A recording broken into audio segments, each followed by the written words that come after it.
दोस्तों इस वीडियो में हम सीखेंगे वास्तविक संख्या का महत्वपूर्ण प्रश्न टू नेक्स्ट प्रश्न है।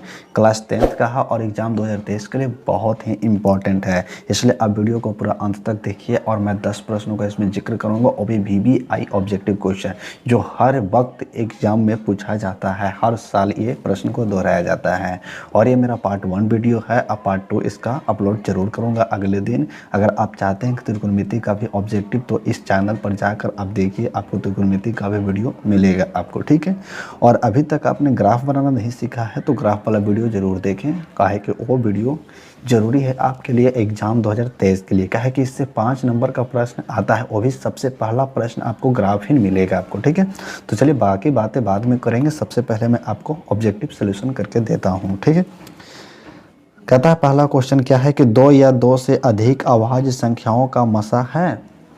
तो अभाज्य संख्या किसको कहते हैं दोस्तों? वैसी संख्या जो एक और खुद से कटे, एक और खुद से, यानी वैसी संख्या जो एक और खुद से कटता है उसे क्या कहते हैं? अभाज्य संख्या कहते हैं। तो कोई भी अभाज्य संख्या है ना, तो 2 या 2 से अधिक अभाज्य संख्या रहे, चाहे तो ले लीजिए, मान लीजिए 1 है, 3 है, 5 है, 7 है। अब बोलेंगे 9 क्यों नहीं? तो नहीं, 9 होगा भी नहीं कभी, क्योंकि 9 है जो एक से भी कटता है, खुद से भी कटता है और किसी और से भी कटता है, ठीक है। तो हमें वैसी संख्या लेना जो एक से कटे, खुद से कटे और किसी और से ना कटे। तो यहाँ पे से आप कोई भी संख्या को उठा करके अगर इसका HCF निकालेंगे तो उसका आंसर कितना आएगा? 1 आएगा, ठीक है। तो 3 और 5 का ही निकाल के हम समझा देते हैं आपको। 3 से 5 में तो एक बार में 3 घट के बचा 2, 2 से दीजिएगा 3 में, एक बार में 2, फिर घट के बचेगा 1, 1 से दीजिएगा 2 में, तो 2 बार में 2 कट गया। यानी कह सकते हैं कि 2 अभाज्य संख्याओं का HCF कितना होता है दोस्तों? 1 होता है। तो ऑप्शन नंबर ए इसका क्या हो जाएगा? राइट हो जाएगा, ठीक है। तो चलिए दूसरे प्रश्न देखते हैं कि 2 परिमेय संख्याओं के बीच कितनी परिमेय संख्या होती है। तो ये आपको याद कर लेना है दोस्तों कि अनंत होता है, ठीक है। 2 परिमेय संख्याओं के बीच कितने थे? अनंत। इसलिए ऑप्शन नंबर डी इसका क्या हो जाएगा? राइट हो जाएगा, ठीक है।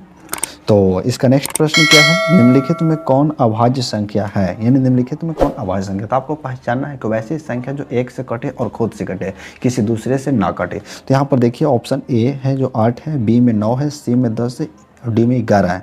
तो 8 है जो खुद से भी कटता है और किसी और से भी कटता है, तो होगा नहीं, ठीक है। और 9 है जो किसी खुद से भी कटता है, एक से भी कटता है और किसी और से भी कटता है, तो ये भी नहीं होगा।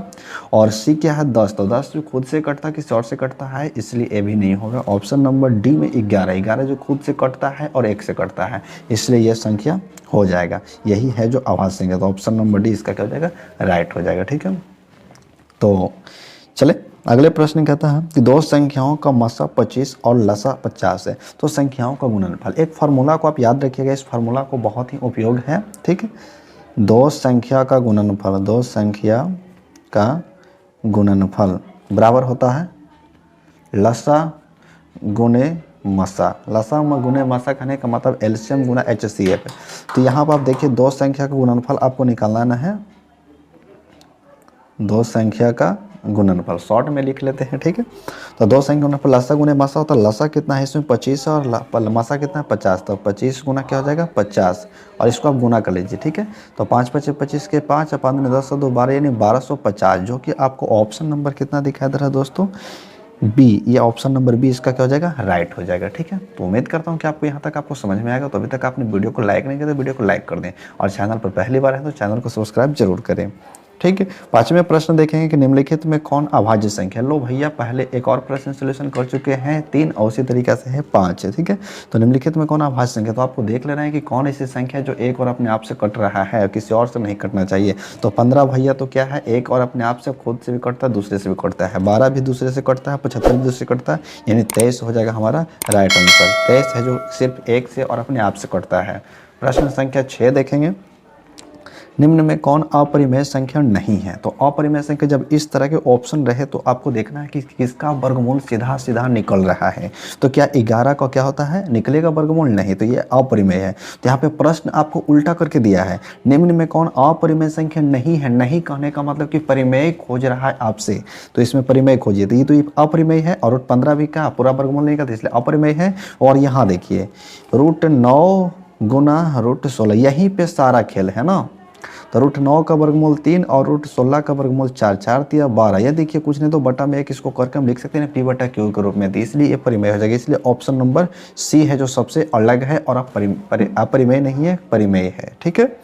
तो यहाँ प्रश्न संख्या 7 देखेंगे कि दो क्रमिक सम संख्याओं का मसा क्या होता है। दो क्रमिक सम संख्या का मसा अर्थात HCF क्या होगा। तो याद रखिए सम संख्या 2, 4, 6, 8, 10 यानी 2 से जो पूरा पूरा विभाज्य होता है, ठीक है। इसका अगर मसा हम निकालना दोस्तों तो हमेशा 2 आता है। कितना आएगा? 2 आएगा, ठीक है। तो इसलिए ऑप्शन नंबर बी इसका क्या हो जाएगा? राइट हो जाएगा। तो चलिए अगले प्रश्न को देखते हैं। तो अगला प्रश्न है कि 1440 में 2 का अधिकतम घात क्या होगा। तो 1440 घात की बात करें तो आप सिर्फ एलसीएम निकालिएगा इसका, ठीक है। 1440 2 से लगाएंगे तो 720, फिर 2 से लगाए थे तो 360, 2 से 180, ठीक है। सिर्फ 2 का अधिकतम घात पूछा है ना आपसे। 2 से लगाएंगे तो 90 और 2 से लगाएंगे तो 45। अब क्या लगेंगे? 3 से। तो हमें सिर्फ 2 से मतलब 3 से मतलब नहीं है, तो हमें 2 को गिन लेना 1 2 3 4 5 यानी लिखेंगे 2 की पावर 5। तो इसका घात कितना हो गया? 5, जो कि आपको ऑप्शन नंबर कितना देखा था दोस्तों? सी। जिसका आपको बोले उसी को आपको एलसीएम में देखना है और किसी को आपको नहीं देखना, नज़रअंदाज कर देना है इसको, ठीक है। तो चले 8 नंबर तो प्रश्न हो गया हमारा। 9 नंबर प्रश्न क्या कहता है? कहता है 6/15 का दशमलव प्रसार होगा। तो 6/15 का दशमलव प्रसार पूछा। दशमलव प्रसार 2 तरीका से होता है, एक होता है शांत और दूसरा होता है दोस्तों अशांत, ठीक है। तो शांत और अशांत है ना। तो सबसे पहले आप देखेंगे कि 6/15 है तो इसको आप काट कर देखिए, ठीक है। 3 दूनी के 6 और 3 5 15, 2/5, ठीक है ना। अगर ये संख्या पूरी पूरी डिवाइड हो जाता है तो 5 से भागा देंगे अगर आप 2 में, तो दशमलव बैठा के इसको 20 बना देंगे या 5 चौके 20 है। इस तरीक़ा से भी आप कर सकते हैं। तो कट गया तो ये शांत हो गया। लेकिन एक और तरीका होता है कि यदि कोई संख्या 2 के पावर m गुना 5 के पावर n के रूप में रहे, ठीक है, या तो सिर्फ 2 रहे या तो 5 रहे, तो भी आप कह सकते हैं कि ये शांत है। तो हमारा ऑप्शन नंबर क्या हो जाएगा? ये इसका राइट हो जाएगा, ठीक है। और अंतिम प्रश्न है दोस्तों, अगर अभी तक आपने वीडियो को लाइक नहीं किया तो वीडियो को लाइक कर दो यार। मैंने 9 प्रश्न का सलूशन आपको दे दिया है। 10वां प्रश्न देखिए, कहता है √3 एक क्या है?